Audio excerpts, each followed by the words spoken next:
Magandang araw mga kaibigan. Bigyan natin ng reaction opinion itong post ang balita ngayon. Tito Soto iginiit na seryoso ang umano'y banta sa Senado. Iginiit ni Senator Tito Soto na dapat seryosohin ang impormasyong natanggap ng ilang senador kaugnay ng umano'y security threat laban sa Senado. Matapos lumabas ang mga ulat na nagbabala ang National Bureau of Investigation tungkol sa kanilang intel sa posibleng banta sa institusyon.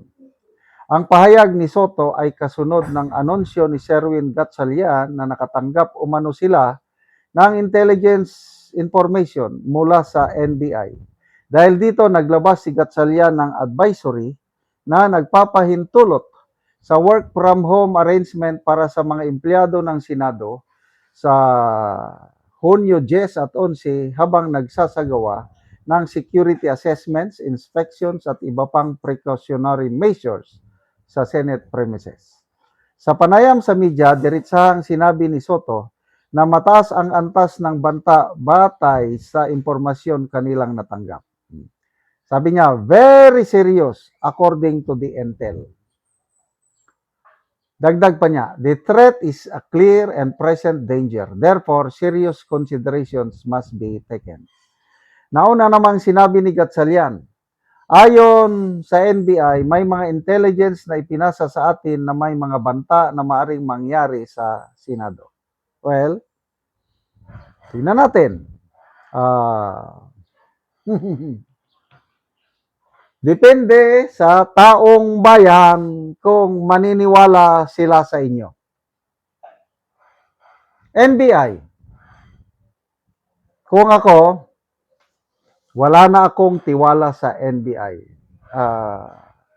Sorry sa dahil ang NBI po over the years, napakataas ang tingin ko, pati ang karamihang mamamayang Pilipino, mataas ang tiwala sa NBI. Nung nasa serbisyo pa ako, may mga civilians na magkaroon ng problema sa law enforcement, sa hustisya. Ang daming nagsabi sa akin nga, sir, tulungan nyo nga kami, paano kami makalapit sa NBI. Bakit NBI? Nandyan naman ang mga pulis. Again, no offense meant sa mga kabaro namin sa pulis. Sabi nila, mas may tiwala kami sa NBI, sir, kaysa sa pulis. So, nagkataon, may mga kaibigan ako sa NBI, nilalapit ko sa kanila, at natutulungan. As in. Kaya nga, ulitin ko, to me, NBI agents are group of professional law enforcement agencies. Sad to say, itong nangyari ngayon sa politika, dahil sa leadership ng NBI, naapektuhan, nadadamay ang mga matitinong opisyales, empleyado, agents ng NBI. Sorry. So yung sinasabing intelligence, I have worked with intelligence units. Alam ko yung intelligence cycle. Informasyon pa lang yung natanggap nila.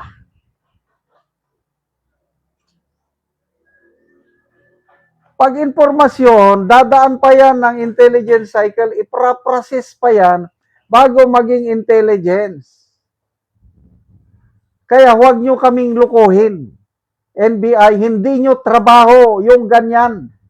Ang trabaho nyo, investigasyon. Hanapin nyo si Bato. Mas matutuwa pa ang taong bayan pag naaresto nyo. Tapos ngayon, may threat laban sa Senado. NBI ang nagsabi. Sinong lukuhin ninyo? Well, kung may maniwala sa inyo, sige. Ba't ako, hindi ako maniwala? Opinion ko lang ito, yung sinasabi na intelligence threat, paraan lang ito para yung scheduled hearing ni Marcoleta sa June 11, mapigilan nila. Opinion ko lang yan. Kasi may nag-a-announce yan na hintayin ninyo, sabi ni General Pukis, Brave 18 pa lang, natakot na kayo. How much more kung lalabas yung Fearless 17? May mga dagdag pa daw na mga excuse me. May dagdag pa daw na testigong lalabas eh. Natataranta na sila sa salaysay ng Brave 18. Papaano pa kung tuluyan ng ilabas ang 17 na naman?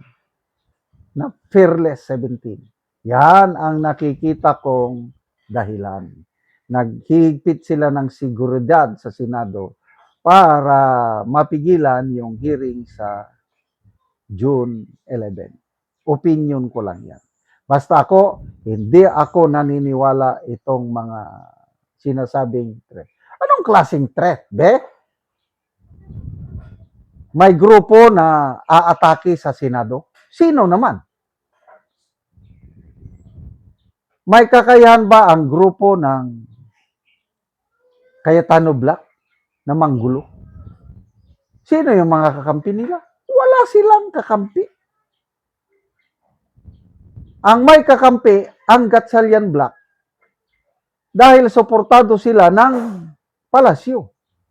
So ang AFP, PNP, NBI, name it yung men and women in uniform, nasa panig ng Gatchalian Black. Oh, so sino ang ano? Mga Makabayan Black? Huwag nyo namang insultuhin ang intelligence ng mga Pilipino. Dahil we were not born yesterday. Okay? Kung ano ang inyong itinanim, yan din ang aninyo. Sige lang. Magpalabas kayo ng maganyan. Ang taong bayan, age of social media na ngayon. Ang daming sources ng information. Ang daming mga vloggers, whatsoever, kanya-kanyang pahayag yan ng mga ano, ang taong bayan well-informed. So kung maniwala ang taong bayan sa inyo na may threat, sige, isara nyo ang Senado para walang makapasok bukas, para walang matuloy na hearing. Maligaya sila. Salamat mga kaibigan sa inyong pagsubaybay sa channel nito. Nakakatulong kayo ng malaki sa Tribong Talandig ng Bukidnon dahil ang income natin sa channel na ito is pantulong po sa tribo. Namimigay tayo ng libreng yero at pako para makapagpatayo sila tayo sila ng mas maayos na tirahan. Panoorin nyo ang video na ito. Ning ipatindog nga balay ni Richel sa ganay nga taga sitio Kalapat, Tagbak. Mao kini ang usa ka balong gitabangan namo og mao na niya ang yero nga among gitabang sa iyaha para makabalay siya.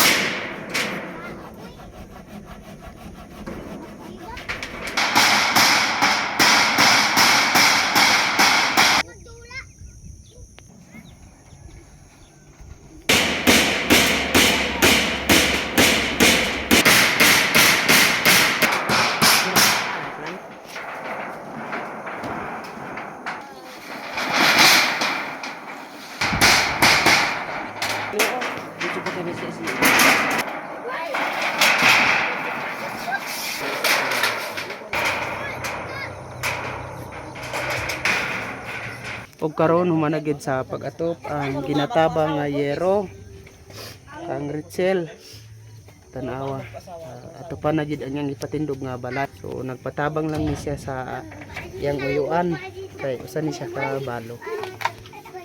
Unang-una, nagpasalamat ko sa Ginoo o sa nagtabang aning sin nga nakaatop na gid ko. So kinsay nagpatindog aning balay? Gitabangan na ko sa akong uyuan kay wala namang kuybana. Wala na kay bana. So pila na ka tuig nga nabalo na ka? 5 pa mga kabulan. 5 pa ka bulan. So wala gid kay kaugalingon nga balay, nakigpuyo lang ka sa imong inahan. Wala. So nakigpuyo lang ka sa imong inahan karon. Oh, So karon pa gid ka nakabalay. karon pa. So nagpatabang lang ka sa pagpanday ani pagpatindog sa balay. Nagpatabang lang ko sa akong uyuan. unta nga magpadayon pa ni nga tabang aron daghan pa matabangan. Salamat kayo.